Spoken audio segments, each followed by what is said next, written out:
3, 2, 1.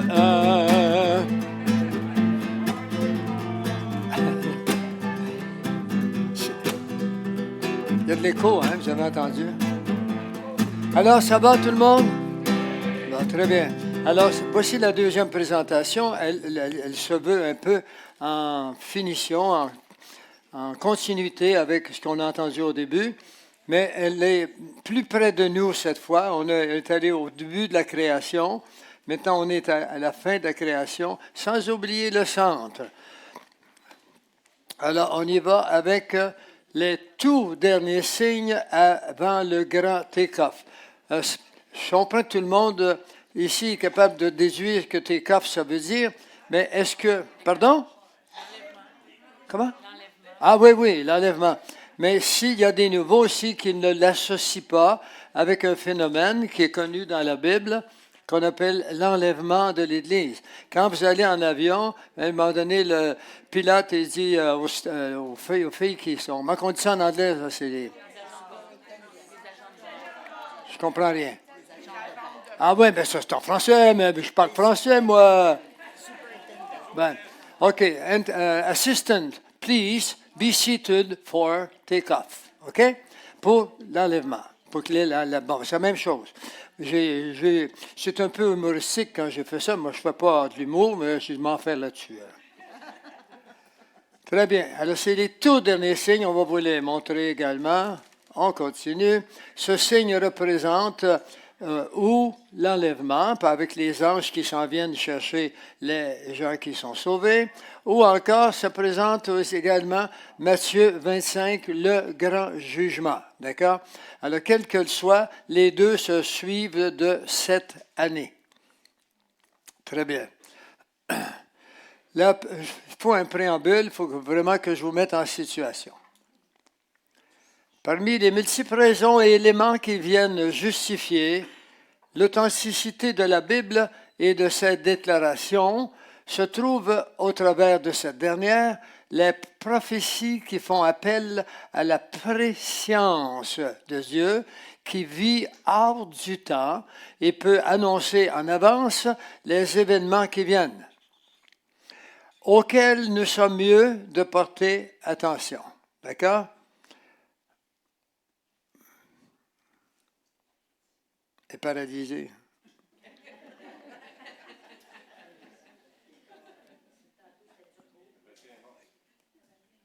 Bon, voilà.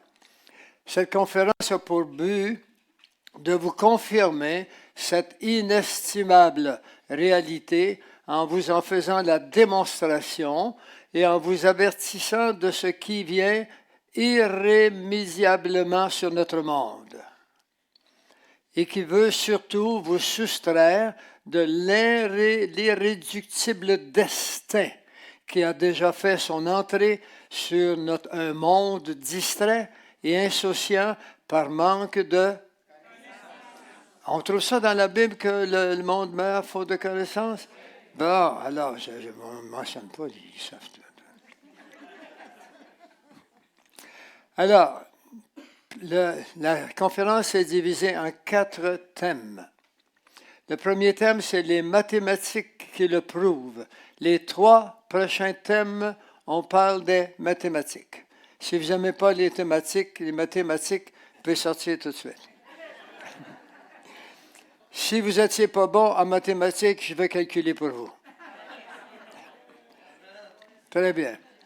Alors, l'Ancien Testament contient à peu près 300 prophéties ayant référence au Messie, qui furent accomplies par Jésus. C'est pas n'importe quoi, là. Le monsieur Harold Herzier, bon, en français, ça va être, vous connaissez Harold Herzier, de l'American Scientific Affiliation du collège Goshen. Goshen, c'est là où le peuple hébreu s'est réfugié en Égypte, d'accord? Il faisait noir partout sauf à Goshen. C'était là.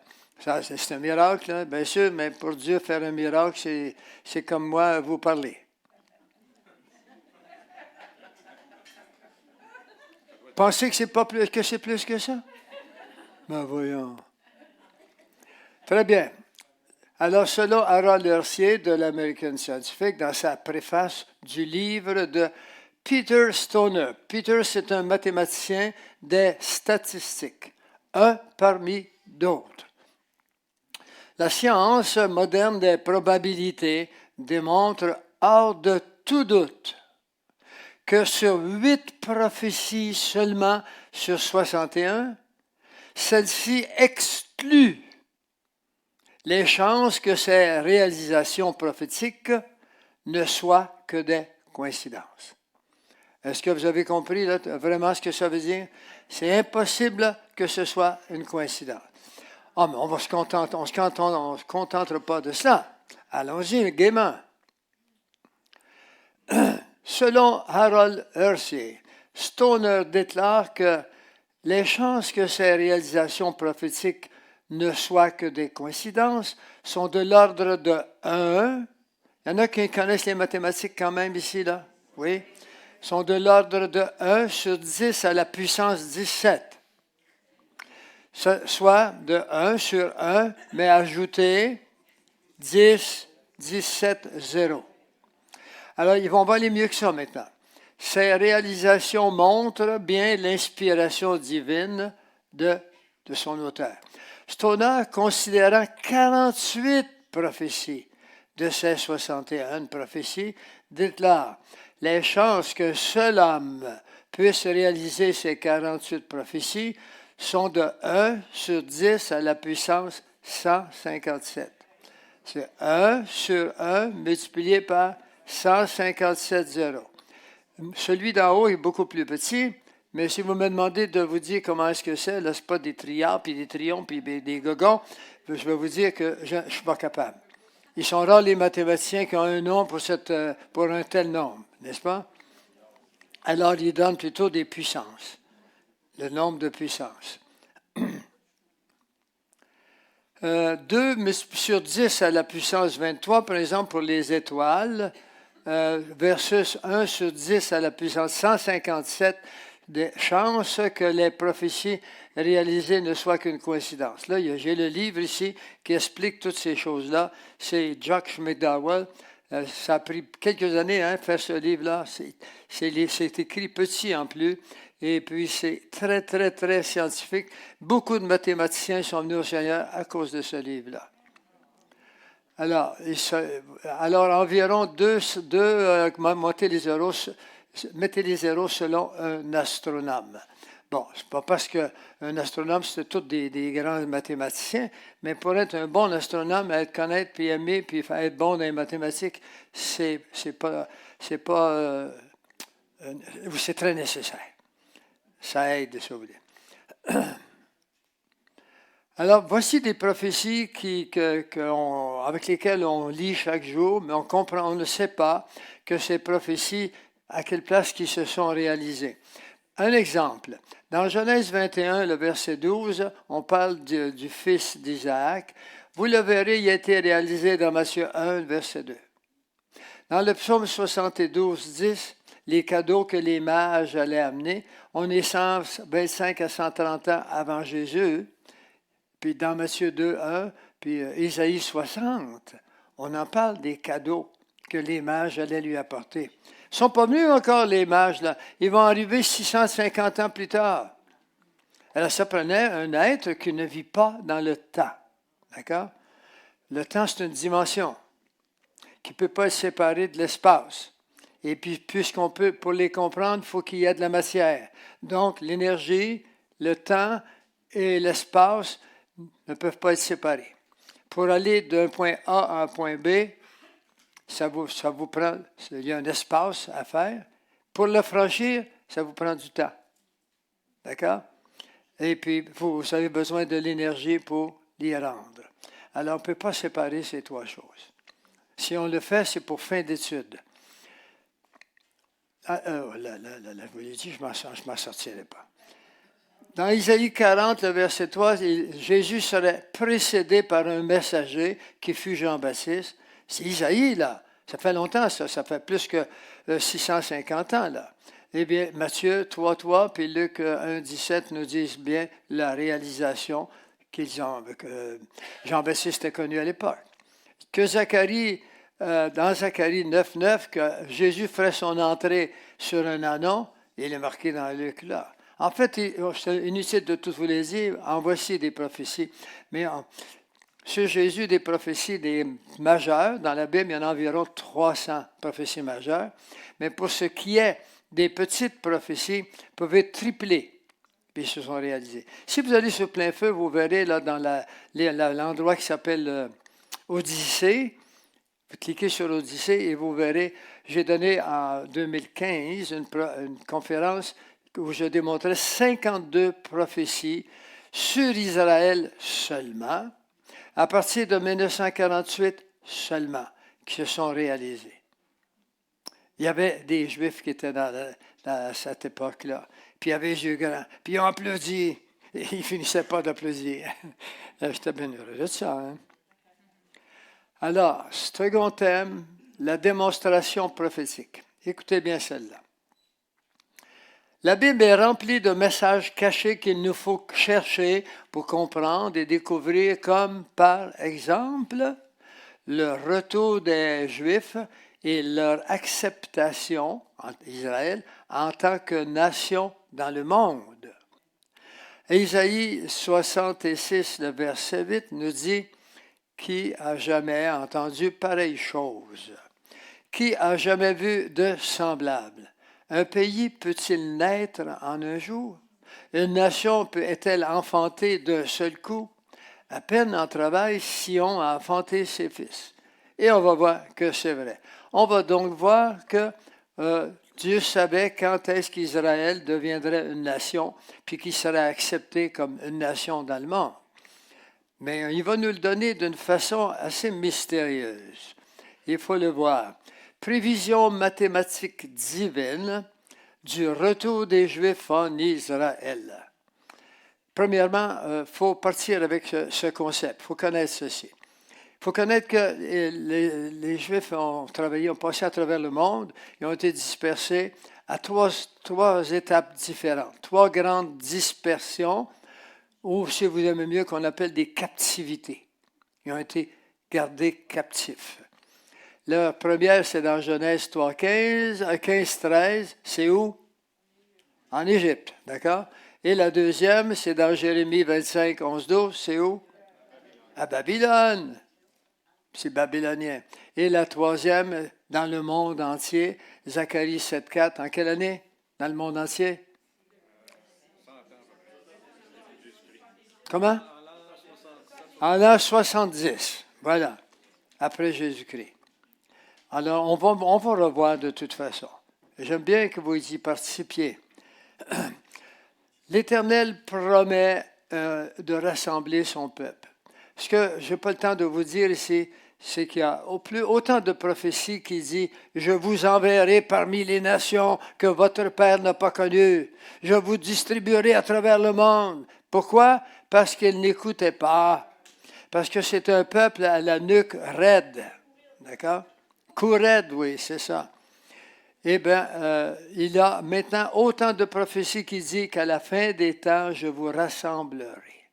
Quand vous voyez l'expression « la suite des temps », c'est comme si vous lisiez dans la fin des temps. Alors, il élèvera une bannière pour les nations, il rassemblera les bannis d'Israël, il les recueillera, les dispersés de Juda, parce qu'Israël, à ce moment-là, le nord et le sud, Israël puis le Juda, la Judée, des quatre coins de la terre. C'est clair et net. Les Juifs, depuis l'an 70, sont allés partout sur la planète. Il y en a même à Alma. Avez-vous vu? Il y a quelques années, j'ai reçu un document qui vient de l'hôpital juif de Montréal. Et puis, ce document assez étoffé. Puis, il me demandait d'aller passer une prise de sang. Si je voulais, c'était libre, parce qu'ils étaient à la recherche des Juifs qui sont des Juifs qui ne le savent pas. Et puis, ils ont pris mon nom parce que je m'appelle Gilbert. Et si vous l'appelez Lambert, si vous l'appelez Hébert ou Norbert ou Bébert, bien, sachez que la moitié de votre nom est juif, parce qu'il y a un juif dans l'Ancien Testament qui s'appelle Hébert. D'accord? Vous le verrez dès le début de la Genèse.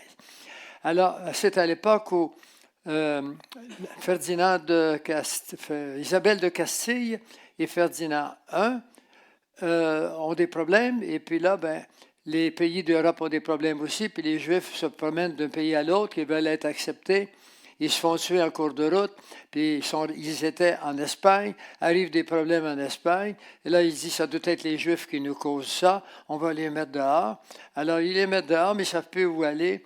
Il restait juste la France. Ils sont allés en France, et le roi de France les a acceptés, puis il leur a dit, je vais vous accepter à une seule condition, vous allez changer vos noms, vous allez donner des noms français.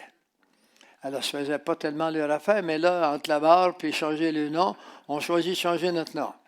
Mais ils ont négocié, c'est des bons négociateurs, vous savez. Et puis, ils ont négocié de garder une syllabe dedans. Et cette syllabe, c'était le mot « Bert ». Alors, tous les mots qui finissent par « Bert », moi, c'est Gilbert. Il y a les Gilbert, les Lambert. J'avais une liste chez moi, mais là, ça ne sert à rien de tout vous la donner. Alors, nous aurions une racine juive. Est-ce que tu as une racine juive? Est-ce que ça a été prouvé? Non, je ne suis pas allé.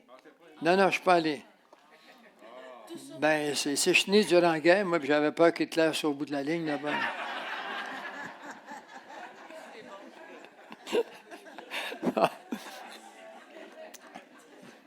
Hey, je suis honnête, sérieux, moi, s'il vous plaît, pas de rire. Hein? Mais, oh là, je vous le dis, je ne m'en sortirai pas. Mais on dira, l'Éternel est vivant, lui qui a fait monter les Israélites du pays du Nord, c'est la Russie, et de tous les pays où il les avait bannis.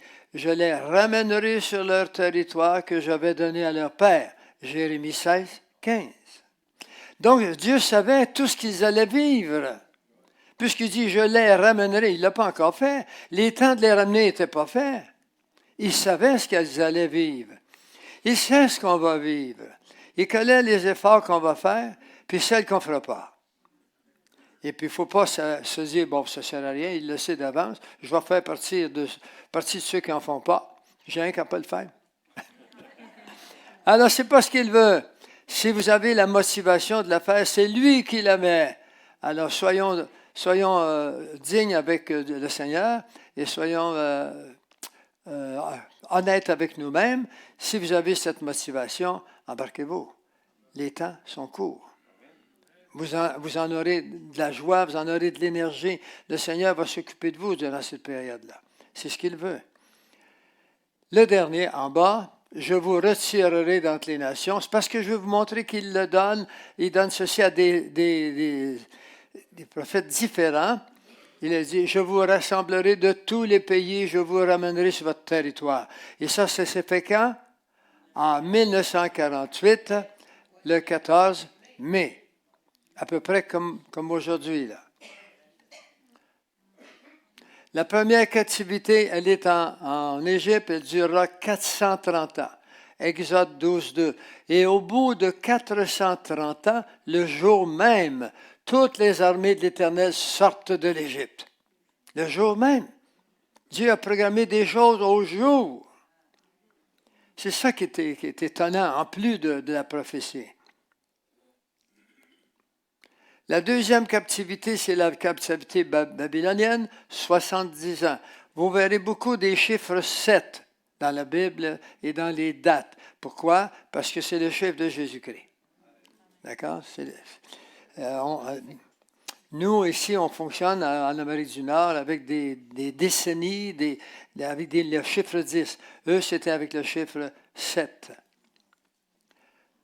Bon, tout ce pays deviendra une ruine, un désert, et ces nations seront asservies au roi de Babylone pendant 70 ans. On sait que Nabuchodonosor a descendu vers le pays d'Israël, puis a renversé la ville de Jérusalem et les villes qui étaient là, puis a amené l'élite avec lui. L'élite les a amenés avec lui, puis a amené Daniel, puis ses 3 compagnons, évidemment. Et puis, on verra le reste en cours de route. Vous le verrez, je vous en ai parlé au préalable. c'est que si vous allez sur plein feu, vous verrez Daniel 2, 7 et 9, et les détails sont dedans. Le diable a essayé de pénétrer ces détails-là, puis on ne l'a pas laissé pénétrer, même s'il y a bien des détails. C'est ça, Lise? Très bien. On continue. La deuxième captivité, Israël est conquis en 606 avant Jésus-Christ, et sa captivité se termine en 536 avant Jésus-Christ, au mois de Nissan, qui correspond au mois de mars, au début d'avril, avec la permission du roi qui était le roi des Perses. Le roi d'aujourd'hui, la Perse aujourd'hui, c'est l'Iran. D'accord? Le mot a été changé par les Français en 1934. Ça s'appelait la Perse, puis ils l'ont mis mais ça s'appelle maintenant l'Iran. De retourner dans leur pays. Référence, vous le verrez dans Esdras 1.3. Captivité babylonienne de 70 ans. La troisième maintenant. Dieu donne un signe à Ézéchiel sur le temps qui a laissé s'écouler jusqu'au rétablissement d'Israël. Dieu va y donner un signe. Il faudra que vous reteniez un peu ce signe, d'accord? Parce que c'est très important. Alors il lui dira, prends une poêle de fer et mets-la contre un mur, comme un mur de fer entre toi et la ville. Donc il se couche sur le côté puis il fait un mur de fer entre lui et la ville. Dirige ta face contre elle. Contre quoi? Elle? La ville, OK? Et elle sera assiégée et tu l'assiégeras. Que ce soit là un signe pour la maison d'Israël. Ensuite, couche-toi sur le côté gauche, mets-y l'iniquité de la maison d'Israël, et tu porteras leur iniquité autant de jours que tu seras couché sur ce côté. Je te compterai un nombre de jours égal à celui des années de leur iniquité, 390 jours. Tu porteras ainsi l'iniquité de la maison d'Israël. Quand tu auras achevé ces jours, couche-toi de le côté droit et tu porteras l'iniquité de la maison de Juda pendant 40 jours. Je t'imposerai un jour pour chaque année. La loi, la règle, un jour pour chaque année que le peuple sera puni. On continue, on est toujours dans le numéro 2 là. Le B. Chaque jour équivaut à une année biblique. Une année biblique. 360 pour l'Israël, parce que le calendrier est un calendrier lunaire. Et nous avons un calendrier solaire, et ça correspond à 365 jours, point 24. C'est précis. C'est moi qui ai calculé ça.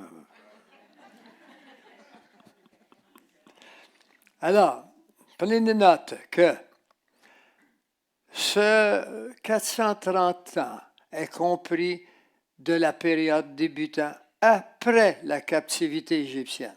On commence à compter après la captivité égyptienne, puis ça inclut la captivité babylonienne. La pénalité totale est donc de 390 ans pour le péché d'Israël, plus 40 ans pour le péché de Juda, ce qui fait un total de 430 ans. On continue, vous l'avez gardé là. 70 ans ont déjà été payés par leur captivité à Babylone. Donc, 430 ans moins 70 ans, et il nous reste 360 années. Question à poser. Pourquoi est-ce qu'il n'y a rien arrivé? Il n'y a rien arrivé parce qu'Israël ne s'est pas repenti. Ça ressemble un peu à l'homme, hein?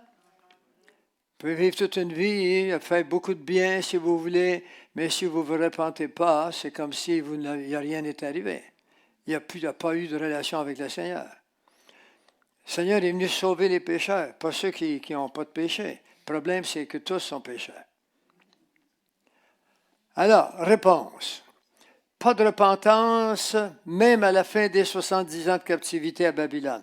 5 000 soldats, 5 000 seulement, 50 000 reviennent à Jérusalem et sans conviction. Ils reviennent, il était près d'1 million après la captivité babylonienne, 50 000 seulement reviennent. Ils ne tenaient pas à revenir dans le pays, ils savaient qu'il était détruit. Ils étaient bien là-bas. Mais c'est un peu comme nous, les hommes, on est bien dans nos pensées. Ça a marché, moi, jusqu'à date. Là. Viens pas me brouiller un petit peu avec tes histoires. Là. Un jour, je donne une conférence à Montréal, dans un hôtel. Il y avait de la place pour 400 personnes. Et puis, les assurances ne permettaient pas qu'il y ait une seule personne de plus. Et puis, c'était le soir. Je suis arrivé en retard parce que ma transmission m'a laissé en cours de route. Moi, je demeurais à Trois-Rivières. Et puis, il y avait des gens assis partout dans les allées, là, entre les... Et puis, j'ai commencé à lui parler de ces choses-là. Et c'était une conférence qui s'appelait Les sociétés secrètes et le système bancaire. Avez-vous une idée qu'il y avait du monde qui voulait savoir, là? Ouais. Alors, j'ai commencé, puis j'avais fatigué toute l'après-midi, laissé mon auto en cours de route, attendre que le garagiste vienne me chercher, puis finalement, la conférence commençait à 7 heures, je suis arrivé sur les lieux à 7h05. Alors, j'ai couru à la chambre en courant, puis j'avais quelqu'un avec moi, je dis, lave-moi les bras, m'a me faire la barbe. En fait, nous avions avec nous, tombez pas sur le dos, là, on avait des cassettes à ce moment-là, et puis comment ils appelaient là? Des VHS, c'est ça. Tu vas me suivre, toi, dans les conférences, de même quand je manque un mot.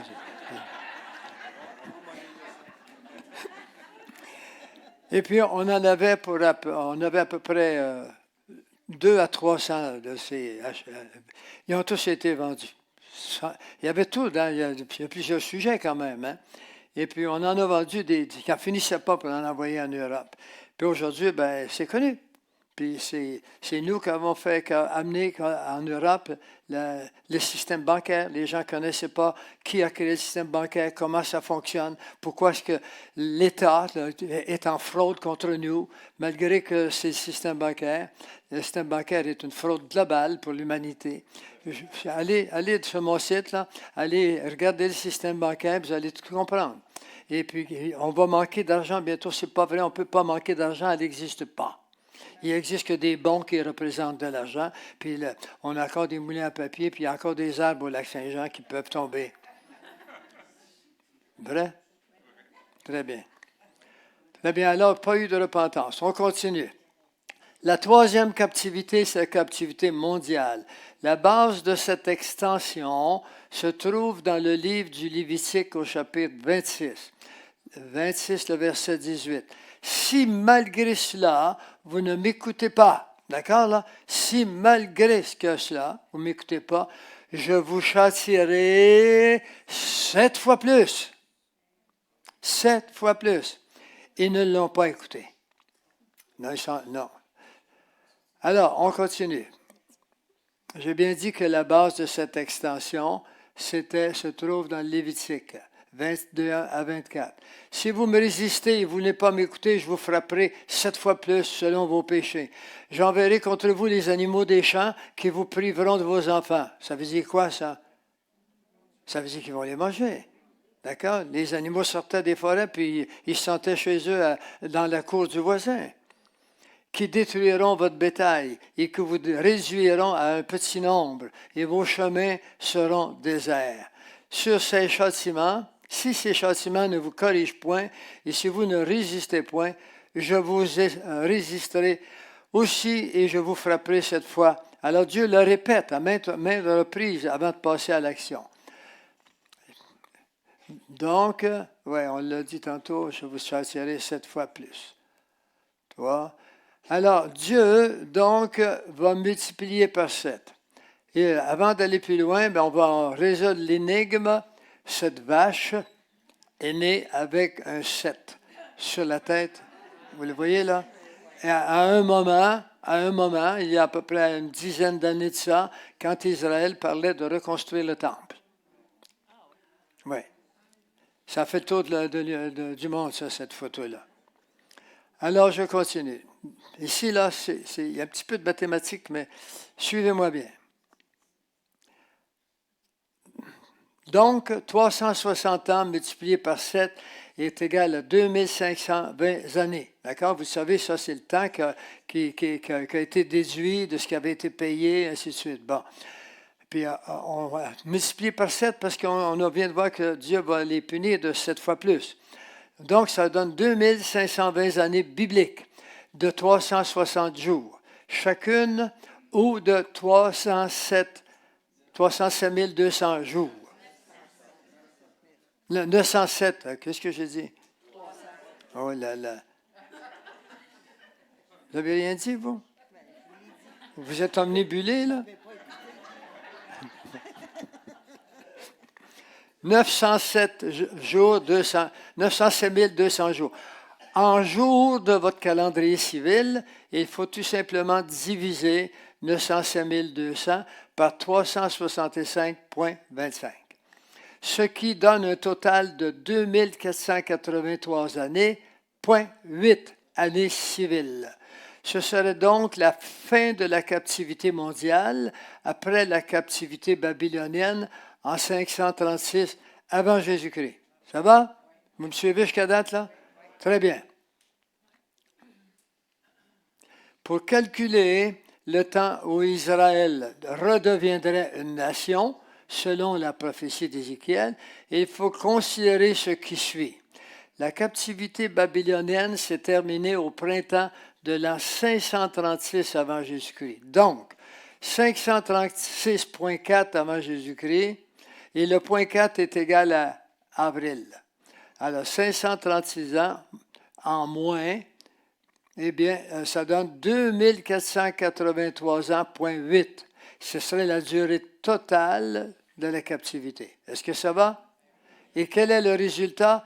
1947,4. Moins 4. Janvier, février, mars, avril, et le mois suivant, c'est mai. Bon. Alors, la durée totale de la captivité d'Israël se prendrait fin en 1947. Mais, quand on calcule, il faut toujours ajouter une année parce qu'on ne commence pas à un an. On commence à une seconde, à une minute, à une heure, à une journée, à une semaine, à un mois, puis à bout d'un an, ça fait un an. D'accord? Très bien. Alors, puis il dit, il lui dit, couche-toi sur le côté gauche, mais dis l'iniquité de la maison d'Israël, et tu porteras leur iniquité autant de jours que tu seras couché sur le côté. Et là, on recommence la même chose ici. Je compterai un nombre de jours égal à celui des années, 390 jours, tu porteras ainsi l'iniquité. Quand tu auras achevé ces jours, couche-toi sur le côté droit et tu porteras l'iniquité. Alors, je l'ai revu pour vous montrer que c'est de là que ça vient.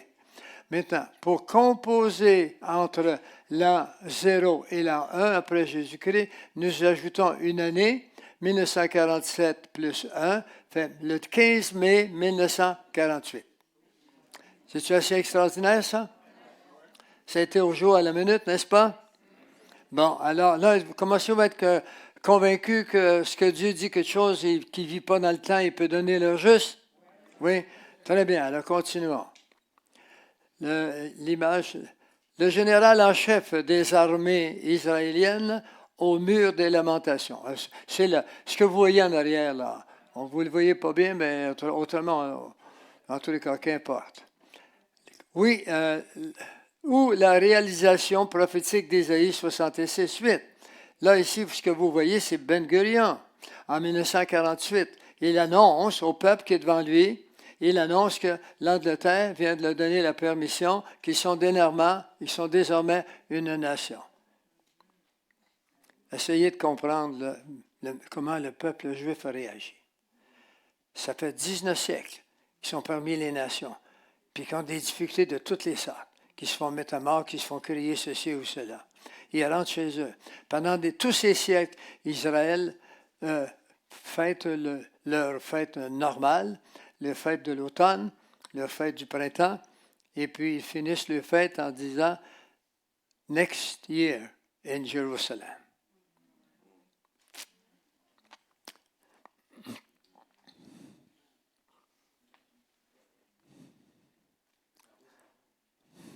Excusez-moi. Alors, qui a jamais entendu pareille chose? Qui a jamais rien vu semblable?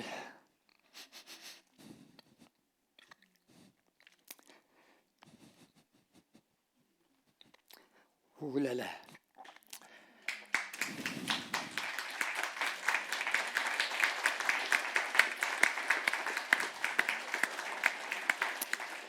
Merci. C'est vous tous, c'est nous tous qui nous applaudissons. Un pays peut-il naître en un jour? Une nation est-elle enfantée d'un seul coup? À peine en travail, Sion enfanté. On ne savait pas ce que ça voulait dire pendant des siècles. Ils espéraient, eux pouvaient espérer à ça. Mais les païens autour qui lisaient ça, ils disaient, mais ils sont fous. Non, non, on ne peut pas espérer. Surtout les Juifs qui étaient dispersés partout. Et ils sont rentrés au bercail. Alors voici, ça c'est le discours historique de Ben Gurion en 1948. Il est là. Très bien. Troisième thème. Il faut qu'on court, hein? Alors nous venons de voir l'impossibilité mathématique que Jésus ne soit pas le vrai, suivi de la date exacte de la réalisation de la prophétie sur Israël devenant une nation en un jour. Puisque les Écritures ne nous mentent pas d'une façon claire.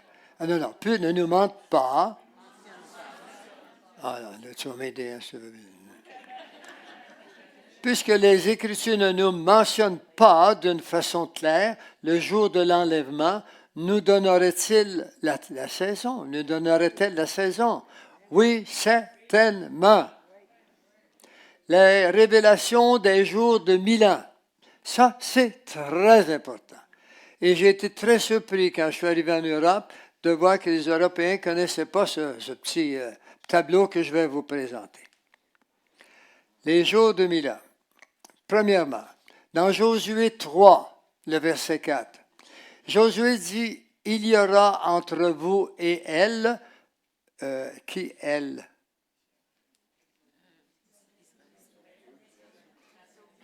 Ben, vous allez le voir là. Une distance d'environ 1000 coudées. 2000 coudées. N'en approchez pas. Elle vous montrera le chemin que vous devez suivre, car vous n'avez point encore passé par ce chemin. Alors, Israël n'a pas passé par le chemin que la prophétie lui dit. L'Israël est sous la loi, d'accord? Et puis le chemin s'appelle Jésus. Puis il n'a pas passé par ce chemin-là. Puis il n'a pas encore passé aujourd'hui non plus par le chemin de la grâce. Quelques-uns, il y a de plus en plus de Juifs qui se convertissent dernièrement. Il y a un mouvement général à Jérusalem, à Tel Aviv, dans les villes. Il y a les chrétiens, les Juifs chrétiens évangélisent comme jamais. Là, la Knesset se sont levés et ont dit qu'il faut faire arrêter ces gens-là, il faut même les mettre en prison ou les donner des fortes amendes. Ça fait 15 jours seulement, M. Netanyahou s'est levé et a dit non, pas vrai. Il a mentionné dans un autre article que j'ai lu que les chrétiens leur ont été d'une très, très grande utilité à cause de l'argent qu'on apporte en Israël chaque année. Moi, je suis allé en Israël plusieurs fois. Et puis, je vais vous dire que ça coûte quand même quelque chose, mais c'est une source de revenus incroyable, avoir des étrangers qui viennent visiter. Donc, c'est à ce point-là qu'ils sont rebelles. Est-ce que M. Netanyahou l'a fait pour des raisons chrétiennes? Je ne pense pas, mais des raisons pratiques. Il pratique des choses. Qu'importe. Dieu confirme autrement avec Osée. Dans Osée 6.2, Osée dit quelque chose que si vous ne connaissez pas la signification à partir des psaumes et du Nouveau Testament, vous ne pouvez pas le comprendre. C'est quelque chose qui était fait pour qu'on ne comprenne pas. Ce n'est pas une parabole, mais tout proche. Osée sort ça tout d'un coup de même. Il dit, il nous rendra la vie dans 2 jours. Le 3e jour, il nous relèvera et nous vivrons devant lui. Alors là, c'est au futur. Hein? Il nous rendra la vie, mais le 3e jour, nous vivrons devant lui. Alors, voyons ce que ça peut vouloir dire. Voici le code des jours. Psaume 90.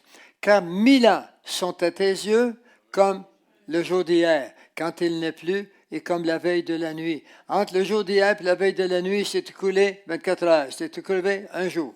D'accord? Apocalypse 20, le verset 2. Il saisit le dragon, le serpent ancien, qui est le diable et Satan, et il le lia pour 1000 ans. Il est connu, même dans l'Ancien Testament, que le 7e jour, Dieu se reposa. Donc, le temps depuis Adam jusqu'à le millénium, il y aura 7 jours. Des jours de 1000 ans. Pourquoi? Parce que Satan a été lié à la fin du 6e jour. Nous sommes à la fin du 6e jour et quand Jésus va revenir, ce sera le 7e jour qui va commencer. Et puis, donc, un jour, c'est 1000 ans et Satan est lié pour 1000 ans. Bon, on va le rendre plus pratique encore. La question ici est-il ici question d'une génération de 70 ans? Non, il n'est pas question d'une question de 70 ans, mais elle a quelque chose à faire. La définition et la durée d'une génération nous est donnée au psaume 90 encore, mais les versets 10 et 12. Les jours de nos années s'élèvent à 70 ans. D'accord? Une génération, c'est 70. Pardon? Ah oui? Ah bon? Très bien, merci beaucoup. Répétition de Jésus sur le temps de l'Église. Regardez bien ce que Jésus dit. On est dans Luc, là, hein? On n'est plus dans l'Ancien Testament. Mais on n'est pas complètement dans le Nouveau Testament. Hein? Vous saviez, les évangiles ne sont pas encore sur le Nouveau Testament. Ils sont dans une période intermédiaire. Pourquoi? Mais parce que pour être sur le Nouveau Testament, ça se fera que lorsque Jésus dira « Tout est accompli ». Il n'y avait rien d'accompli quand eux, ils parlent. Parce oui, on va voir la crucifixion, mais à la fin des évangiles seulement. Alors, les évangiles, c'est une période intermédiaire. Alors, voici ce qu'il nous est dit là. Il a répondu, allez et dites à ce renard. Pourquoi est-ce qu'il dit ça? C'est parce que les Juifs veulent se débarrasser de Jésus. Et puis Hérode aussi veut le faire. Puis là, il dit, les Juifs se trouvent une bonne raison. Ils vont voir Jésus, puis il lui dit, hey, va-t'en parce que Hérode veut te faire mourir. Mais Jésus sait très bien ce qu'il y a dans leur cœur. Ils sont bien contents que s'il peut ne pas être là, parce que si il s'est annoncé comme le roi. Et puis Hérode, qui était le roi, avait peur. Il a envoyé tuer les enfants en bas de 2 ans parce qu'il avait peur de lui. Alors, il leur a répondu ceci. Allez dire à ce renard. Un renard, c'est cruel. Vous comprenez? Et voici, je chasse les démons et je fais des guérisons aujourd'hui. Et demain. Et le 3e jour, j'aurai fini. Ah bon? On a vu qu'un jour, c'est 1000 ans. OK, le premier 1000 ans, c'était aujourd'hui, dans son temps. Et demain, c'est le deuxième clause du 1000 ans, ça fait 2000 ans, et c'est terminé maintenant. Et le 3e jour, j'aurai fini. Pourquoi est-ce qu'il aura fini? Eh bien, on va vous montrer pourquoi il aura fini. Il va avoir fini. Voici une autre information plus précieuse. On va les voir à la fois. Apocalypse 20, le verset 2 nous dit, « De même, quand vous verrez toutes ces choses, sachez que le Fils de l'homme est proche, à la porte.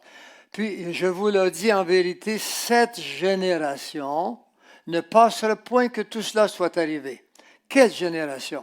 La génération qui a vu Israël entrer et devenir une nation. Ce qui veut dire que 1948 plus 70 ans égale 2018, le 14 mai 2018. Oui, mais on est encore là. Qu'est-ce qui arrive là? Il s'est trompé, le Seigneur. Peut-être pas. Réouvrons le livre. La définition et la durée d'une génération nous est donnée au psaume 90, 10 et 12. Les jours de nos années s'élèvent à 70 ans. D'accord? Et pour les plus robustes, à 80 ans. Donc, 10 ans de plus. Et nous sommes en 2023 et ça se terminera en 2028. D'accord? Et il n'y a pas beaucoup de gens qui pensent qu'on va se rendre en 2028. Il n'y a pas beaucoup de chrétiens qui le pensent. Alors, on continue maintenant. Et l'orgueil qu'ils en tirent de ce 10 ans supplémentaire n'est que peine et misère, car il passe vite et nous nous envolons. Nous nous envolons. Alors, il n'en tient que peine et misère. C'est à peu près dans les années 2018-2019 qu'on commence à rentrer dans des tribulations difficiles financières et autres, le coût de la vie, ainsi de suite. Arrivent les problèmes sur la planète, les problèmes dans le ciel. Les astronomes, on voit des choses dans le ciel qui ne s'est jamais vu. On voit des choses sur la planète Terre, des inondations, vous avez vu ce qui arrive partout. C'est jamais arrivé les gouvernements, là, si on continuait comme ça, ne peuvent pas supporter ça.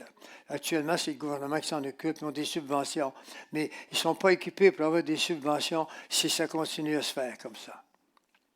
On continue maintenant. Enseigne-nous à bien compter nos jours afin que nous nous appliquions à notre cœur à la sagesse. Et la sagesse nous inspire que la Bible a raison partout et que la Bible nous dit que Jésus revient, puis qu'il y a encore des gens à sauver, puis qu'on doit s'y appliquer. C'est là qu'on doit s'appliquer. On doit mettre tous nos efforts dans le même panier. Cette génération se terminant le 14 mai 2018, mais les psaumes 90 et 12 donnent un ajout de 10 ans, total de 80, qui est entamé de 5 ans ce mois-ci. Au mois de mai, on est au mois de mai, là. On continue. Le quatrième thème. Les 3 prophéties les plus remarquables sous nos yeux nous placent tout à fait à la fin. Alors, il y a les 3 prophéties que je vais vous présenter maintenant. C'est des prophéties sur la séduction. Notre monde est tombé dans un état de séduction. Et vous allez voir le genre de séduction. Jésus leur répondit, prenez garde que personne ne vous séduise. C'est fait, hein? Vous le voyez. Dans 2 Thessaloniciens 2, les versets 9 et 10, l'apparition de cet impie se fera par la puissance de Satan. Ça veut dire quoi? La technologie, d'accord? Des soi-disant miracles qui n'en sont pas. De la très haute technologie. Vous allez en voir prochainement. C'est déjà commencé. Avec toutes les sortes de miracles, de signes, de prodiges, ils sont mensongers. Et avec toute la séduction de l'iniquité, c'est pour ça que j'y tiens, vous le voyez, toute la séduction du mal, pour ceux qui périssent. Il y a des gens qui périssent, savez-vous pourquoi? Mais il est marqué là. Parce qu'ils n'ont pas reçu l'amour de la vérité pour être sauvés, parce qu'ils rejettent Jésus. Ils aiment mieux rester attachés à leur secte ou à leur religion. Jésus n'est pas venu ici pour créer une religion. Il est venu ici pour nous dire, voici mon grand, ce que je m'attends de toi. Tu ne sais pas, mais tu es foutu parce que tu as en toi une semence de mort, puis tu pêches régulièrement contre moi, ma volonté, mais mon amour. Et puis c'est nous ça.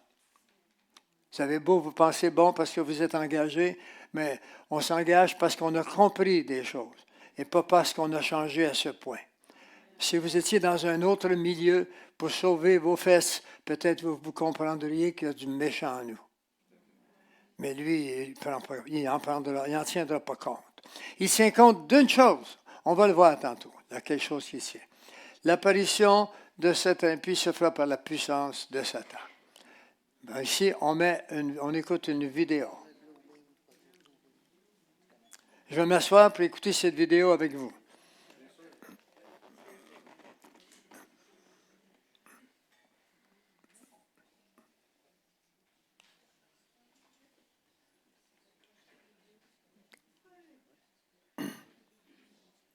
Hop, ça va pas?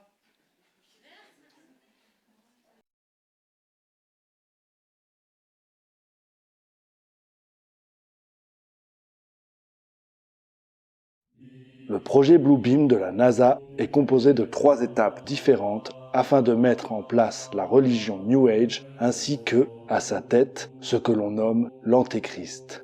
Nous devons nous rappeler que la religion New Age est la fondation même du nouveau gouvernement mondial. Sans celle-ci, la dictature du nouvel ordre mondial est complètement impossible. Je le répète, sans une croyance universelle dans la religion New Age, le succès du nouvel ordre mondial sera impossible. C'est pour cela que le projet Bluebeam est si important pour eux, mais a été si bien caché jusqu'à présent.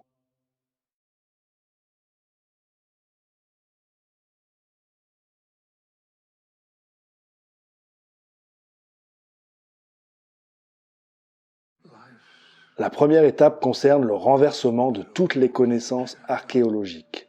Elle traite de la mise en place de tremblements de terre provoqués artificiellement à certains points précis de la planète, où des découvertes censées démontrer à tous les peuples l'erreur des doctrines religieuses fondamentales sont faites. La falsification de cette information servira à faire croire à toutes les nations que leurs doctrines religieuses ont été incomprises pendant des siècles et mal interprétées. Une préparation psychologique a déjà été réalisée avec le film 2001 L'Odyssée de l'espace, les séries Star Trek et La Guerre des étoiles, qui parlent d'invasion venant de l'espace et du rassemblement des nations pour repousser les envahisseurs. La seconde étape implique un space show, un spectacle spatial gigantesque avec des sons et des hologrammes optiques en 3 dimensions, des projections laser d'images holographiques multiples dans différents endroits du monde, chacun recevant une image différente en accord avec la foi religieuse nationale dominante. Cette voix de Dieu parlera dans toutes les langues. Pour comprendre ceci, nous devons considérer diverses recherches secrètes effectuées ces 25 dernières années.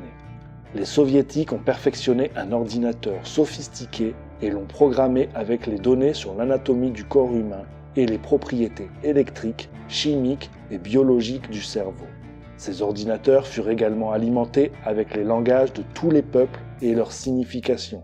Les dialectes de toutes les cultures ont été introduits dans ces ordinateurs depuis des transmissions satellites.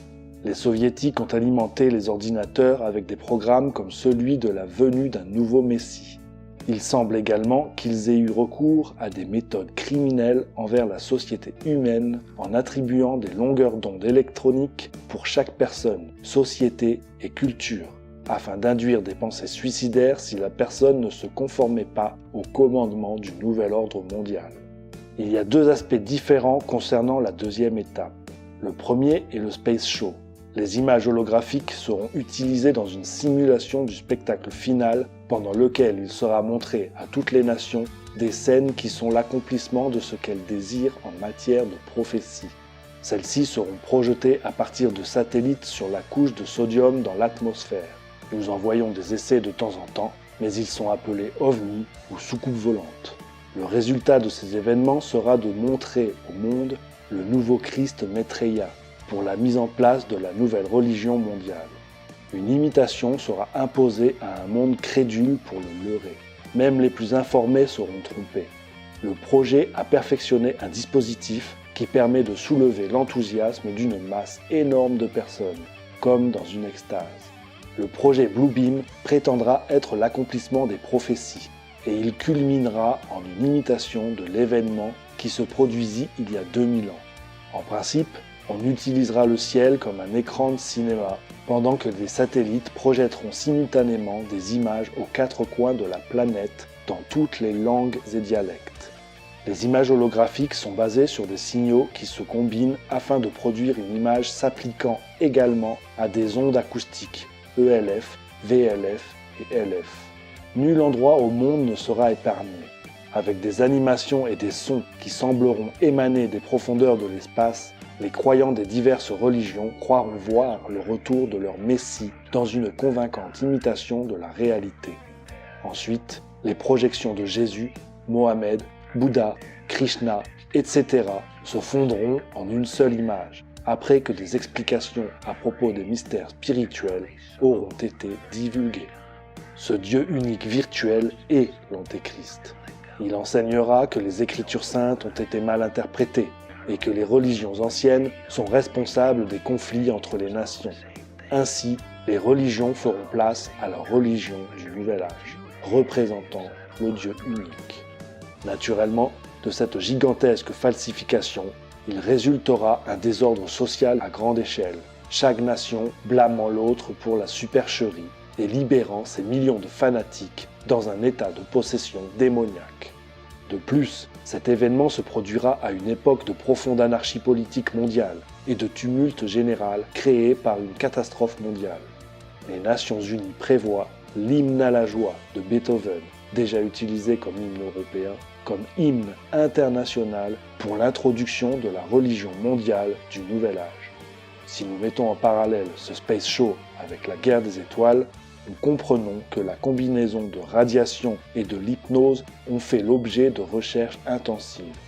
En 1974, par exemple, le chercheur Chapitz disait d'un des projets de recherche: « Dans cette investigation, nous montrerons que les mots prononcés par l'hypnotiseur peuvent être convertis en énergie électromagnétique dans la partie subconsciente du cerveau humain, sans employer de moyens mécaniques et sans que la personne exposée à de telles influences puisse contrôler consciemment l'information. Notre comportement conscient sera perçu comme émanant de notre libre arbitre. » Quiconque enquêtant sur les phénomènes de channeling devrait prendre en considération ce domaine de recherche. Il est notable que le nombre de ceux qui pensent être des channels, des canaux, s'est intensifié depuis que ce type de recherche est en cours. Il est étonnant à quel point leurs messages sont similaires, en dépit des entités différentes qu'ils prétendent être leur source de guidance divine. Cela suggère que n'importe quelle personne qui capte des informations par channeling devrait être assez perspicace pour évaluer d'une manière critique d'où vient le message qu'elle reçoit, et si le message est favorable au nouvel ordre mondial. Le journal Sydney Morning publia un article le 21 mars 1983 annonçant que les soviétiques avaient développé une technologie permettant d'envahir l'esprit humain. Cet article concerne les savants soviétiques qui ont créé le superordinateur dont nous parlions auparavant. Ce type d'ordinateur est commandé par satellite. Les ordinateurs furent alimentés par tous les langages et dialectes ainsi que leurs significations. À présent, ce sont les États-Unis, les sous-fifres du nouvel ordre mondial, qui alimentent les ordinateurs avec les informations nécessaires. Il est possible que la personne ayant créé ce programme de méga-contrôle de l'esprit pourrait vendre le software à une organisation et ne pas être conscient que le client puisse utiliser ce programme pour réduire en esclavage toute l'humanité. Les programmateurs informatiques ignorent le but réel du travail qu'on leur commande. Les recherches sont cloisonnées et seuls les commanditaires en connaissent la finalité. Voyez à quel point ils ont avancé depuis que cet article fut publié. Les progrès techniques nous emmènent à la troisième étape du projet Bluebeam, qui va de pair avec la communication télépathique et électronique à double sens, où les ondes ELF, VLF et LF atteindront chaque personne à l'intérieur de sa propre tête, convainquant chacune que son Dieu lui parle depuis les profondeurs de son âme. De tels rayons venant de satellites sont alimentés par la mémoire des ordinateurs qui ont stocké les données à propos de chaque type humain et son langage particulier. Les rayons vont ensuite s'entrelacer avec la pensée naturelle pour former ce que l'on appelle la pensée diffuse artificielle. Ce type de technologie servit dans les recherches des années 70, 80 et 90, au cours desquelles le cerveau humain fut comparé à un ordinateur. L'information est stockée, traitée, intégrée et ensuite une réponse adaptée est formulée. En janvier 1991, l'Université d'Arizona organisa une conférence intitulée « Atelier de recherche perfectionné de l'OTAN sur le phénomène émergent et les systèmes biomoléculaires ». Durant cette conférence, il fut adressé une mise en garde effrayante aux scientifiques présents à propos des abus potentiels de leurs recherches. Leur conclusion disait que les États-Unis ont développé des équipements de communication qui permettent aux aveugles de voir, aux sourds d'entendre et aux paralysés de marcher. Il ne s'agit pas de science-fiction. Certains de ces équipements sont opérationnels à l'Agence d'intelligence centrale, CIA, et dans le Bureau fédéral d'investigation, FBI. Cela ne sera jamais utilisé pour redonner la vue aux aveugles, faire entendre les sourds et faire marcher les paralysés, parce que c'est une technologie essentielle pour le programme politique des marionnettes du nouvel ordre mondial. Ces équipements de communication seront utilisés pour torturer et tuer des personnes qui correspondent au profil d'une population donnée de dissidents.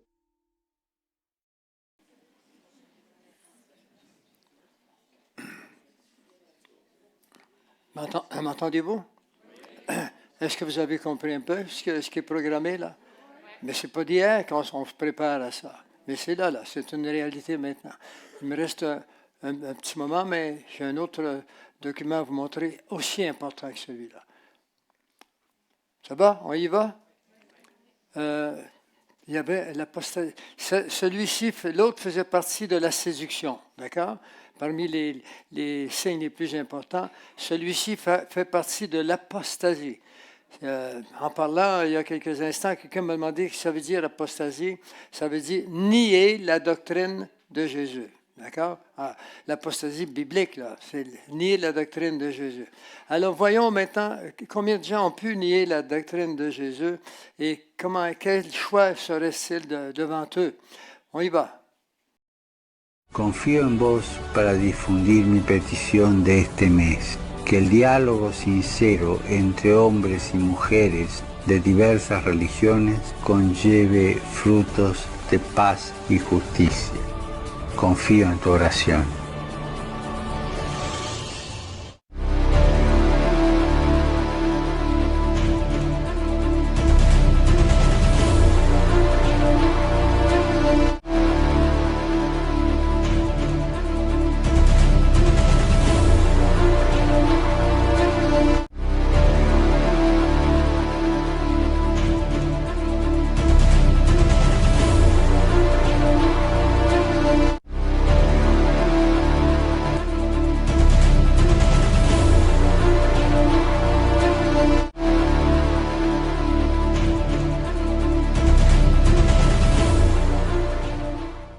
Bonjour mes frères, j'espère que vous allez bien. Aujourd'hui, j'ai une vidéo un peu différente pour vous. C'est une information qui, d'une certaine manière, vous apportera beaucoup de joie. Mais pourquoi de la joie? Parce que vous allez voir que bientôt, ce que nous attendons le plus va arriver. Le temps du salut arrive, mes frères. Il ne reste plus aucun doute que nous sommes dans le processus final des choses. Et nous savons bien quelle est la promesse de Dieu pour nous tous. À la fin de tout cela, le salut arrive. Vous vous souvenez, j'ai déjà fait une vidéo où j'ai abordé ce sujet dans le passé, en parlant du temple pour le judaïsme, le christianisme et l'islam, tous réunis au même endroit. Et on a appelé cet endroit la maison de la famille abrahamique. Mes frères, maintenant, c'est officiel. C'est déjà une réalité en 2023. Cette construction vient d'être inaugurée cette semaine. Un centre interconfessionnel comprenant une synagogue ouvrira jeudi à Abu Dhabi. Regardez cela. Ce qui n'était qu'un projet de centre religieux est maintenant prêt à être inauguré sous nos yeux. C'est la maison de la famille abrahamique, composée de ces 3 bâtiments, une mosquée, une synagogue et une église. Mais vous vous demandez peut-être, qu'est-ce que cela signifie? Peut-être que vous êtes nouveau sur cette chaîne et n'avez pas encore suivi tout ça. Mes frères, ceci est le résultat final d'une grande initiative qui a été réalisée par le pape François lui-même et le président des Émirats arabes, Mohammed bin Zayed. Il y a aussi eu la participation de l'administration Trump avec cet accord de paix et d'une certaine manière, toutes les choses se sont réunies pour le bien de cet accord, mais tout a été mené par le pape pour pouvoir garantir un lieu pour cette union basée sur la fraternité et l'humanisme. Et c'est ça le point central de la question de la nouvelle religion mondiale. Mes frères, ce que vous regardez en ce moment, c'est la formation d'une religion mondiale. Vous comprenez ce que cela signifie? Nous assistons à l'unification de tout ce qui est aujourd'hui dispersé. Mais comment ça? Laissez-moi vous expliquer. Vous savez qu'il y a des nations et qu'il y a des gouvernements pour chaque nation. Et comment agissent-ils aujourd'hui? N'agissent-ils pas tous ensemble? C'est donc ça. La chose émane du haut, d'une seule direction, d'un gouvernement mondial et se dirige vers toutes les nations du monde. De plus en plus, on voit de différents dirigeants de ce monde dire que la création d'un gouvernement mondial est indispensable. Un gouvernement qui puisse faire en sorte que les gens obéissent et que les pays aussi obéissent aux décisions liées par exemple au changement climatique et à toute autre chose qui exigerait de l'obéissance de la part de tous. Et cela supprime complètement l'autonomie des pays. Car si le gouvernement mondial a donné ses ordres, c'est terminé. Cet ordre sera appliqué, point barre. Alors qu'est-ce qu'on voit maintenant en 2023? Cette religion dont il parle est en train de naître sous nos yeux, mes frères. Et cela vient de s'accomplir cette semaine. Mais cela signifie-t-il que les autres religions vont cesser d'exister immédiatement? Non. Cela va fonctionner de la même manière que maintenant. C'est-à-dire de la même manière que la chose fonctionne pour un éventuel gouvernement mondial. Il y a des gouvernements dans les pays, il y a effectivement des différences entre eux, Mais l'idée est qu'à un moment donné, tout le monde obéisse aux mêmes ordres. Et il en sera de même pour la question de la religion. Avant tout, il y aura cette union d'où viendront les mêmes ordres pour toutes les religions, afin que toutes agissent comme une seule. C'est ainsi que fonctionnera le gouvernement mondial. C'est ainsi que sera la religion mondiale, que certains appellent même le Chrislam. Et les premiers pas pour tout ça ont déjà été faits, mes frères. J'avoue que j'ai du mal à croire que je vous annonce une nouvelle comme celle-là. Lisons une partie de la nouvelle, puis je veux vous montrer après quelques photos et quelques vidéos. La synagogue Moses Ben Maimon d'Abu Dhabi a été inaugurée jeudi et tiendra ses premiers services de Shabbat ce samedi. Alors hier, mes frères, c'est tout récent. Hier, on a déjà réalisé des cultes à cet endroit. La synagogue fait partie de la maison de la famille abrahamique sur l'île de Sadiyat, qui contient des lieux de culte pour les 3 confessions abrahamiques. Une synagogue, une mosquée et une église. Chaque lieu de culte a été soigneusement conçu, incorporant des matériaux et une architecture traditionnelle utilisés dans les 3 religions. L'autel de l'église pointe vers l'est, la mosquée pointe vers la Kaaba à la Mecque et la bima de la synagogue qui est une plateforme surlevée avec un bureau de lecture pour la Torah et les rouleaux de la Torah font face à Jérusalem. La synagogue d'Abu Dhabi a ouvert ses portes jeudi et tiendra son premier service de Shabbat ce samedi. Alors hier, elle était déjà en service. Mais peut-être que vous vous demandez, est-ce que tous les Juifs sont d'accord avec cela? Évidemment, non. Et nous pouvons dire la même chose pour les chrétiens, ils ne sont pas tous d'accord. Il y a seulement quelques groupes qui le sont. Mais comprenez que ce qui est montré ici n'est que la belle partie des choses, c'est-à-dire l'union, la tolérance, ces belles cérémonies, etc. Mais mes frères, comprenez qu'au-delà de ces belles choses qui nous sont montrées, nous avons aussi la question prophétique qui s'est accomplie. Et peut-être qu'en m'entendant dire ça, vous pensez, mais êtes-vous contre la paix et l'unité entre les peuples? Non, évidemment que non. Il ne s'agit pas de cela. Je vous apporte simplement l'information que la prophétie s'est accomplie, vous comprenez? Je sais simplement que cela va arriver parce que la prophétie et les paroles du Seigneur ne seront jamais frustrées. Tout va s'accomplir et nous pouvons regarder cette réalité et n'avoir aucun doute sur le fait qu'il est plus que temps de se tourner vers le Seigneur, de se repentir et d'abandonner nos vies à Jésus-Christ. Vendredi, une conférence doit avoir lieu pour discuter des relations futures entre les religions.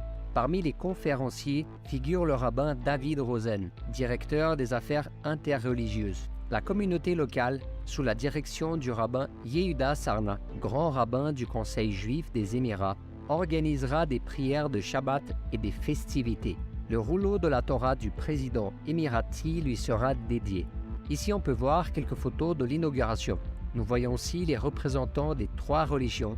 Regardez aussi le pape François sur le grand écran.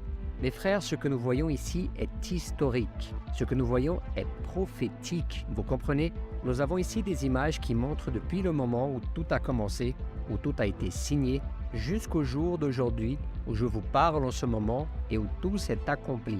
Mes frères, mais et maintenant? Que se passe-t-il à partir de maintenant? À partir de cette unité, de cette fraternité et de cet humanisme? Mes frères, cela signifie que ce sont des accords de paix avant tout. Vous vous souvenez que Donald Trump, avec Jared Kushner et Jason Greenblatt, qui est associé à l'administration Trump en Israël, ont d'une certaine manière pavé la route pour cet accord de paix. Donc mes frères, tout se passera selon ce que Dieu a dit. Tout se passe selon ce que Dieu a donné à ses prophètes. Peut-être qu'en recevant cette nouvelle, vous êtes profondément effrayés dans votre cœur. Mais rappelez-vous que Dieu n'a jamais perdu le contrôle, mon frère. Et donc mes frères, aujourd'hui l'accord de paix est là. C'est une réalité. Mais quelques nations clés manquent encore à l'appel. Par exemple, l'Arabie Saoudite. Et que c'est extrêmement intéressant de voir les Juifs, les chrétiens et les musulmans se rapprocher de plus en plus. Principalement les Juifs et les musulmans. Dessiner des accords de paix comme celui-ci sont des choses qui ouvrent la voie à quelque chose d'absolument important. Vous savez de quoi je parle? Je parle du 3e temple, mes frères. Et théoriquement, il est déjà en cours de construction par Israël. Les Palestiniens eux-mêmes l'ont dénoncé parce qu'ils ne veulent pas de conflit qui consisterait à devoir diviser la montagne du temple où se trouve également une mosquée. Ils ne veulent pas cela et ils ont déjà dénoncé le fait qu'Israël réalise déjà des structures souterraines et que le tout est déjà en cours de construction. L'Arabie Saoudite a un rôle crucial dans cette situation parce qu'elle est une nation très forte. Quand elle entrera dans cet accord de paix qui a été fait par Trump, Jared Kushner, Israël avec les autres pays arabes, ce sera une grande étape qui va ouvrir la voie pour la construction officielle du troisième temple. Et mes frères, nous sommes très proches de cela. Et c'est pour ça que je vous ai dit que cette nouvelle vous apporterait de la joie. Parce qu'après tout, les prophéties sont en train de se réaliser et bientôt le salut arrivera. Vous comprenez? Regardez ces images. Il n'y a aucun doute que cette œuvre a vraiment été inaugurée. Ici, vous pouvez voir une image qui montre les symboles. La première image montre un temple juif. Et juste à côté, nous avons une croix indiquant le temple chrétien. Et juste en dessous, nous avons le symbole de la lune représentant l'islam. Nous voyons donc que tout cela se passe sous nos yeux. L'inauguration a eu lieu il y a 2 jours. Et maintenant, mes frères, nous allons voir les choses s'accélérer de plus en plus. Il s'agit certainement d'une très belle construction, mais cela représente un grand signe pour nous qui croyons aux paroles laissées par le Seigneur. Cette grande union des choses diverses, que ce soit avec les gouvernements ou les religions, est exactement le monde imaginé par les puissants de ce monde. Ainsi, les ordres seront toujours donnés par une seule instance supérieure pour tous les gens qui sont en dessous. C'est ce qui se passe en politique, c'est aussi ce qui se passera dans le domaine de la foi. Alors, gardez les yeux ouverts. Mes frères, nous ne sommes pas confrontés à quelque chose qui est sans intérêt. Il est grand temps de chercher le Seigneur, de crier pour la repentance et pour le pardon de nos péchés. Le Seigneur a une vie abondante pour nous. Il nous veut près de lui, mais rappelez-vous que son amour va de pair avec sa justice. Alors, repentez-vous de vos péchés et abandonnez votre vie à Jésus. Est-ce que c'était assez convaincant pour vous? Parce que quand on y ajoute ce que vous savez sur le nouvel âge, eh bien, tout est en fonction maintenant. Alors, on peut continuer. Les 3 prophéties les plus remarquables sous nos yeux, nous plaçant tout à fait à la fin. L'apostasie, nous l'avons vu, nous venons de la voir. Dans 2 Thessaloniciens, il nous a dit que personne ne vous séduit. Maintenant, c'est le verset que je tiens à vous montrer, c'est celui-ci. Ça, ce que vous avez vu est entièrement contraire à ce verset. Il parle aux chrétiens là. Ne vous mettez pas avec les infidèles sous un joug étranger. Car quel rapport y a-t-il entre la justice et le mal et l'iniquité? Ou qu'y a-t-il de commun entre la lumière et les ténèbres? Quel accord y a-t-il entre Christ et Bélial ou Baal? Ou quelle part de fidèle avec l'infidèle? Ce que vous avez vu, c'est celui que des millions de personnes, des milliards, maintenant 1 milliard 200 millions de personnes sont supposées être catholiques, d'accord? Ils sont aux prises avec un pape qui leur a dit qu'on n'a pas besoin de Dieu pour aller au ciel. Ils sont en rapport avec un pape, parce que les catholiques croient que le pape, c'est le substitut de Jésus-Christ sur la planète, ce qui est un mensonge depuis le début. La Bible ne nous en parle nulle part. Et de plus, ce pape dit aux gens que l'homosexualité, ce n'est pas un problème du tout. On est né comme ça. Si vous êtes né comme ça, il n'y a pas de problème. Ensuite de ça, il est le représentant quand même de tous ces curés qui ne pensent pas nécessairement comme lui, mais sont pris entre l'arbre et l'écorce. Et une unique raison, c'est qu'en 1855, Pie X a fait signer un nouveau document comme quoi que le pape était infaillible. Alors, si le pape est infaillible, eh bien, ce qu'il vient de dire, c'est vrai. C'est-à-dire, on n'a pas besoin de Jésus pour aller au ciel. Et puis, on peut s'assembler avec n'importe qui. L'islam, moi, je suis allé en Israël souvent, et il y a un grand tableau sur le marqué notre Dieu est Allah, Mahomet est son prophète, et Allah n'a pas de fils. D'accord? Et la Bible nous dit que si vous ne croyez pas au Fils, il n'y a pas de vie éternelle sans le Fils. Alors, c'est la contradiction totale. Et le mot « Chrislam » est déjà sur la place publique. Ça veut dire christianisme et islamique. Alors, voilà où nous en sommes. Peut-être que vous dites c'est la première fois que vous entendez ça, mais c'est pas. Il y a tellement de choses que vous n'avez pas entendues encore. Il faut commencer quelque part. Nous sommes à la fin. Alors, je vais quand même avancer ici, pour on va terminer bientôt.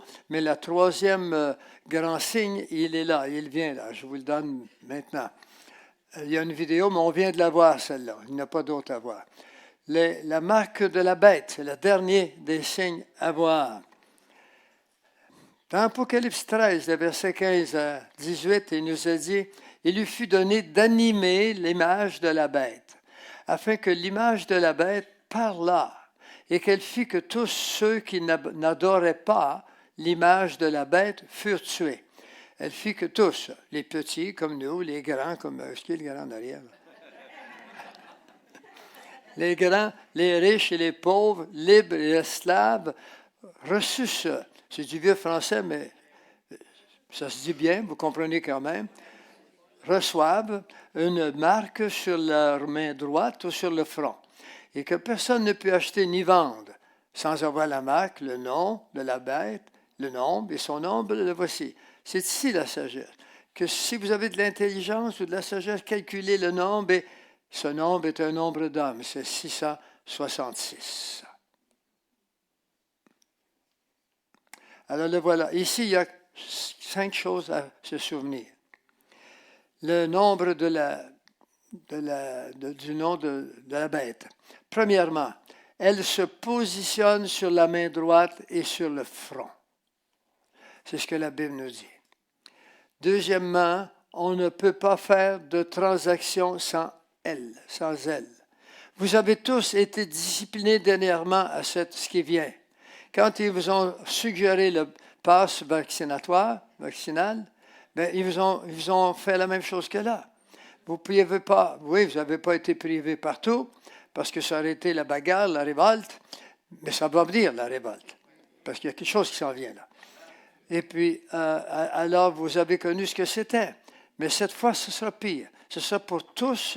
Et il va y avoir des critères très serrés. Et si vous ne répondez pas aux critères, vous allez être obligé d'aller manger chez le voisin. Et ça peut durer 1 temps chez le voisin, 2 temps, mais ça ne marchera pas tout le temps. Alors, on continue. La troisième, c'est le nombre, c'est 666. Et elle parle, et elle communique. Et son image est animée. On continue? Alors voici pour vous quelque chose de spécial ici, qui ne fait pas longtemps qu'on l'a. Alors voici, ça vient du National Library of Medicine. Alors voici ce qui est marqué à gauche là. Je vais le lire en anglais. Je vais aller ici. Ça vous fait rien, madame?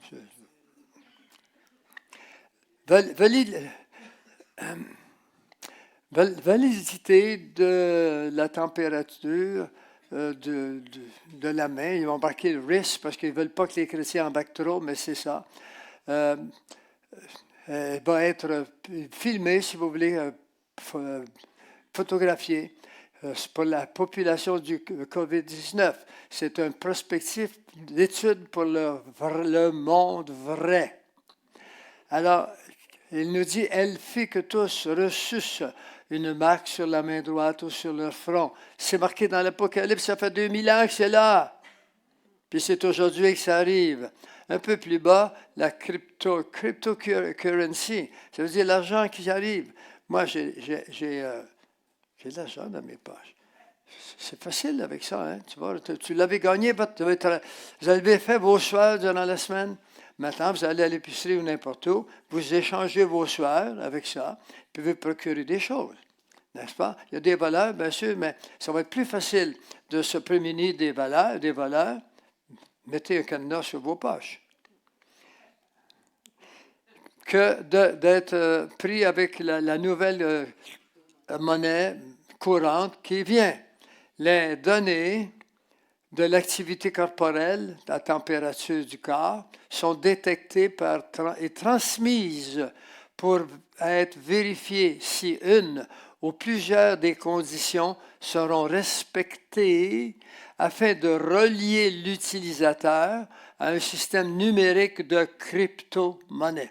Si vous ne répondez pas à tous les critères qui sont là, si vous faites de la fièvre, vous faites de la grippe, ça ne fonctionnera pas parce que vous pouvez être détenteur d'un virus qui va tuer l'autre. La même sornette va arriver qu'on nous a présentée pendant 3 ans. Et puis, il y a encore beaucoup de gens qui y croient. Vous êtes mieux de me croire. Il y a beaucoup de gens qui y croient encore. La naïveté est grande chez nous au Québec parce que c'est ici qu'on teste les choses. Alors, les données, ça c'est extrait du brevet. Regardez le brevet 2020, d'accord? Ça a commencé là. Et 06, 06, 06. C'est Bill Clinton qui est derrière tout ça et son équipe. Et ce n'est pas quelque chose d'à peu près, là. Ça fonctionne. On pourra prendre votre température à distance. Pardon? Bill Gates, Bill Clinton, non, ben enfin. Regardez, alors qui est là. Bill Clinton, il est dans d'autres choses que je n'ai pas eu le temps de vous parler. Ils vont rire longtemps comme ça?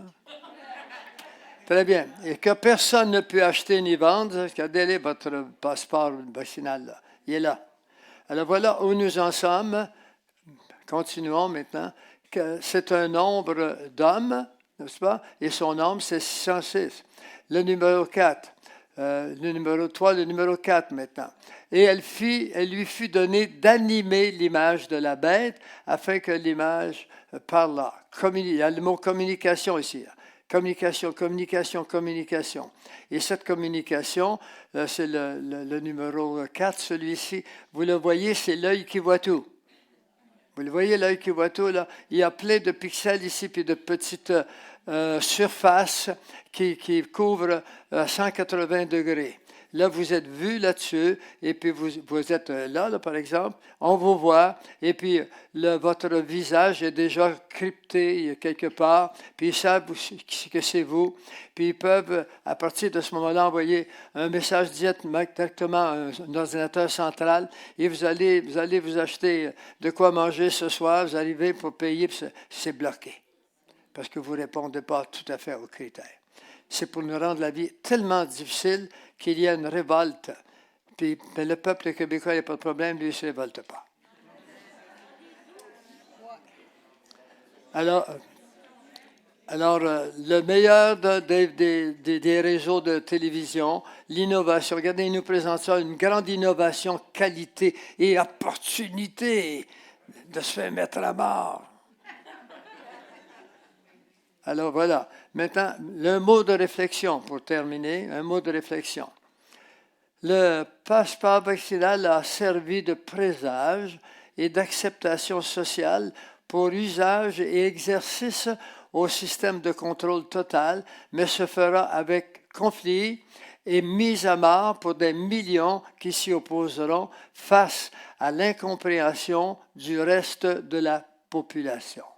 Si vous allez dans Daniel 12, les versets 9 et 10, il nous est dit ceci. « Va, Daniel, car ces paroles sont tenues secrètes et scellées jusqu'au temps de la fin. » Mais ces paroles ne sont plus scellées maintenant. Tout est décidé. Nous le savons maintenant. Plusieurs seront purifiés. Plusieurs personnes ici qui connaissent Jésus comme sauveur personnel. Si vous ne le connaissez pas encore, eh bien, je vais vous donner l'occasion de le connaître. Ce ne sera pas long. Les méchants feront le mal et aucun des méchants ne comprendra. Bon, il faut s'entendre. C'est quoi un méchant? C'est le gars qui ne vous regarde pas de l'autre côté de la rue puis qui va casser les vitres le soir chez vous. Un méchant, c'est toute personne qui a refusé Jésus-Christ dans les termes bibliques. D'accord? Jésus est venu ici, vous avez vu la passion avec Mel Gibson? Je ne sais pas s'il y a eu autant de sang que ça, mais je peux vous dire que son sang a coulé. Et son sang était le présage de la vie, parce que je vous ai dit qu'il y avait l'oxygène. Et puis, il nous donne la vie, puis il veut nous donner la vie éternelle. Mais si vous arrivez au ciel, puis vous ne connaissez pas Jésus-Christ, il y a une porte qui s'ouvre, c'est marqué « Access denied ». D'accord? Accès nié. Alors, ce qu'il faut faire, c'est qu'il faut ouvrir la porte. Puis je vais vous donner le numéro de la porte. Les autres, ils vous donnent le numéro de la porte fermée, 666. Moi, je vais vous donner 777. Très bien. Alors, voici maintenant. Vas-y, Daniel, puis mais plusieurs, les gens ne comprennent pas encore. C'est marqué, puis c'est pas moi qui le dis, là. Ceux qui auront de l'intelligence comprendront, celui qui a de l'intelligence calcule. Mais ici, c'est parce qu'il est marqué, là, les méchants ne comprendront pas. Le méchant, c'est celui qui ne connaît pas Jésus. On comprend parce que l'Esprit est en nous. L'Esprit est en nous. On achève. Le troisième, c'est le plus important. Enfin, non, ce n'est pas le plus important, mais c'est le plus motivant à vous abstenir de ce qui vient, que je vais vous dire tout de suite après. Un troisième ange l'a suivi. Dans Apocalypse 8, 9 et 10, là, il y a deux autres anges qui viennent. J'ai pris juste celui-là, c'est assez, en disant d'une voix forte, si quelqu'un adore la bête et son image, et s'il reçoit une marque sur son front, sur sa main, il boira lui aussi du vin de la fureur de Dieu, comme les purs païens. D'accord? Pour ceux qui ont rejeté Jésus-Christ. La fureur de Dieu versée sans mélange dans la coupe de sa colère, et il sera tourmenté dans le feu et le soufre devant les saints anges et devant l'agneau. Autrement dit, il sera condamné, simplement. Si vous acceptez. On est rendu à ce point-là. Il faut que vous sachiez. Ils sont prêts maintenant. Ils sont prêts. Il y a une nouvelle maladie qui va être lancée prochainement.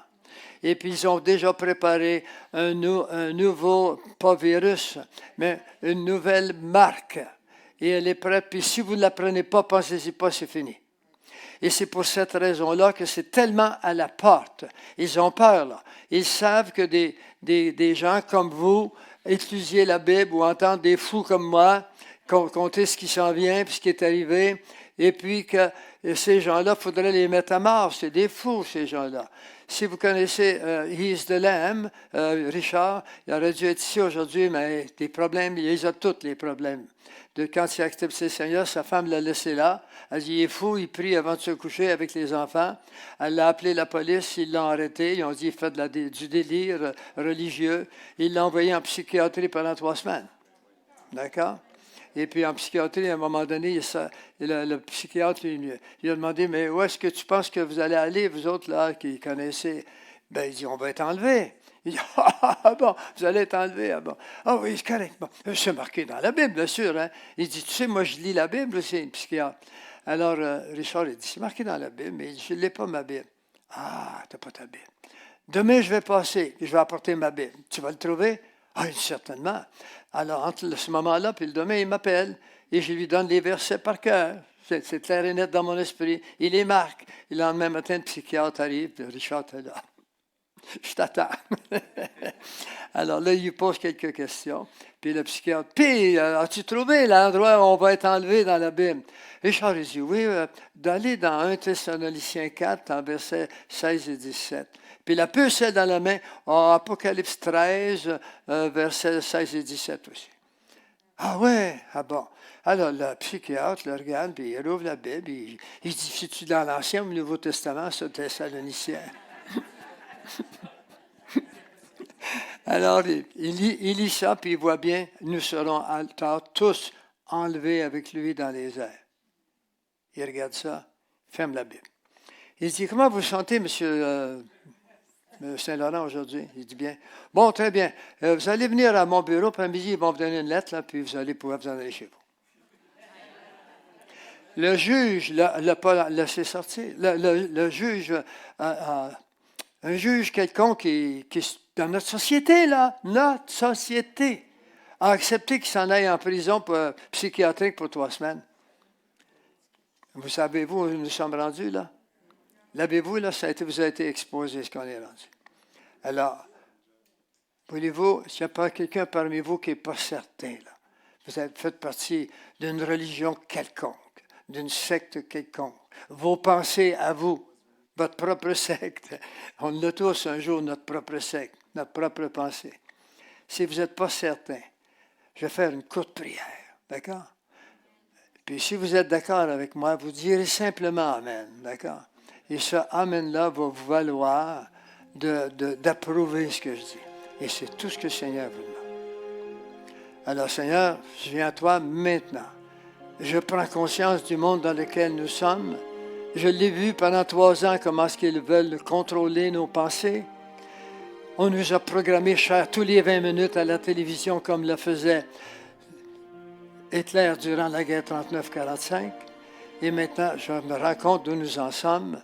Seigneur, je viens devant toi et j'avoue, oui, que je suis pécheur, qu'en moi, il y a toutes sortes de pensées, mais qui ne sont pas nécessairement les tiennes. Alors, je prends conscience, Seigneur, que je ne pourrais pas rentrer dans ce ciel, il faut être parfait. Mais je ne sais pas comment je vais devenir parfait. Sachez que le Seigneur ne vous demande pas d'être parfait. Il vous demande de croire ce qu'il vous dit. Vous êtes pécheurs et perdus. C'est dans Romains 3, 23. Tous sont pécheurs et perdus, sans exception. Ça inclut Marie. Ça inclut les saints qu'on vous a parlé. Ça inclut l'humanité entière depuis Adam jusqu'au dernier.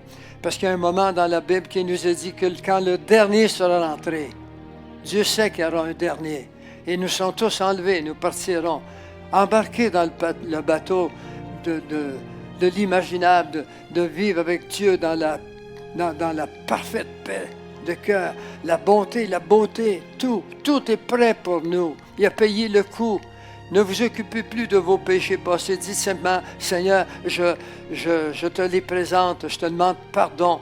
Oui, j'ai été incorrect avec les gens autour de moi, avec mon mari ou avec mes enfants, vice-versa aussi, avec ma femme ou les enfants, avec mon patron. J'en ai voulu à celui-ci ou celui-là parce qu'il ne me plaisait pas. Seigneur, je vis sur la planète Terre et je ne veux pas vivre ici longtemps encore, Seigneur. Ce n'est plus vivable. Il n'y a pas beaucoup de grand bonheur longtemps dans ce monde maintenant. Mais je sais que tu nous as préparé quelque chose. Il nous a dit, tous sont pécheurs d'exception, sans exception, ils sont perdus. J'étais perdu, Seigneur. Je te demande pardon. Je veux venir à toi. Rachète-moi, Seigneur. Le Seigneur vous répondrait, tu es racheté, ma grande. Tu es racheté, ma fille ou mon enfant. J'ai payé le coût pour ton rachat. C'est la rédemption. Tout ce que je te demande, est-ce que tu avoues que tu es pécheur? Oui, si tu l'avoues, je te pardonne de tes péchés. Tu veux que je te pardonne? Oui, Seigneur. Je veux faire partie de ton clan. Je veux t'appartenir. Mets en moi ton Saint-Esprit, afin que j'aie moi aussi une conviction profonde, afin que je puisse me rendre compte que ce monde-là n'est pas fait pour longtemps. J'ai perdu mes amis. Si j'ai 80 ans, j'ai déjà perdu la moitié de ma famille et plus. Donc tout le monde est parti. Qu'est-ce que je fais ici? Mais on s'en va quelque part de mieux qu'ici. Seigneur, viens me chercher bientôt. Moi aussi, je vais faire partie de l'enlèvement. Moi, je veux être avec toi, Seigneur, parce que ce monde ne sera pas beau prochainement. Donne-moi, Seigneur, cette paix dans mon cœur. Donne-moi, Seigneur, l'envie d'être avec toi. Mets sur mon chemin des frères, des sœurs qui vont m'aider, qui vont m'accompagner dans mes sauts, dans mes soubresauts, dans mes pensées, qui vont m'aider à me comprendre comment tu m'as aimé. Avant la fondation du monde, tu savais que j'existerais. Avant la fondation du monde, tu avais accepté de venir mourir sur une croix à ma place. Et je ne veux pas aller dans les endroits où il fait chaud en bas, Seigneur, où on passe l'éternité. Là, c'est faux. Je ne veux pas y aller. Je te donne ma vie maintenant. Oui, mon enfant, je la prends, ta vie. Et bientôt, je viendrai te chercher. Ayez cette espérance, cet amour, cette vérité qui n'est pas la mienne, mais qui est dans votre Bible. Si vous n'avez pas de Bible, procurez-vous une Bible vite. Trouvez une assemblée où on prêche la parole de Dieu. On parle de la vérité. Oubliez vos problèmes et votre passé. Vous n'y pouvez rien. Vous ne pouvez pas retourner en arrière. Aujourd'hui, c'est le premier jour du reste de votre vie. Jésus vous tend la main. Prenez-la. Seigneur, purifie-moi. Rends-moi un cœur neuf dans le nom de Jésus. S'il y en a parmi vous qui voulez vraiment voir quelqu'un lui parler afin qu'il vous mette l'onction finale, vous n'avez qu'à venir ici. Vous allez rester ici un petit peu après. Là. Micheline va venir et va vous dire quoi faire. Alors, si vous avez fait ça, soyez bénis. C'est ce que le Seigneur vous demande pour être sauvé. Et si l'avez fait dans votre cœur, vraiment, c'est vous qui le savez, si vous l'avez fait, vous êtes sauvés. C'est compliqué, ça? Faut-tu faire des sacrifices? Non? Il l'a fait, le sacrifice, lui. D'accord? Comptez sur le Seigneur seulement. Le reste, Dieu vous donnera, si vous avez souffert ceci, puis Dieu vous donnera des récompenses. Moi, je suis sur Zoom tous les 2 dimanches et je viens de finir des émissions sur les récompenses que nous aurons, parce que Dieu est juste. quelqu'un qui a travaillé toute une vie pour le Seigneur, puis il sait que ce n'est pas ses œuvres qui le sauvent, mais Dieu n'est pas injuste. Il va lui donner une récompense pour le travail qu'elle a fait. D'accord? Il y a 5 récompenses. Cela étant dit, c'est en est tout pour moi. Et je vous laisse avec Micheline. Est-elle là, Micheline? Ah bon. Alors, la voilà. Merci. Bye bye.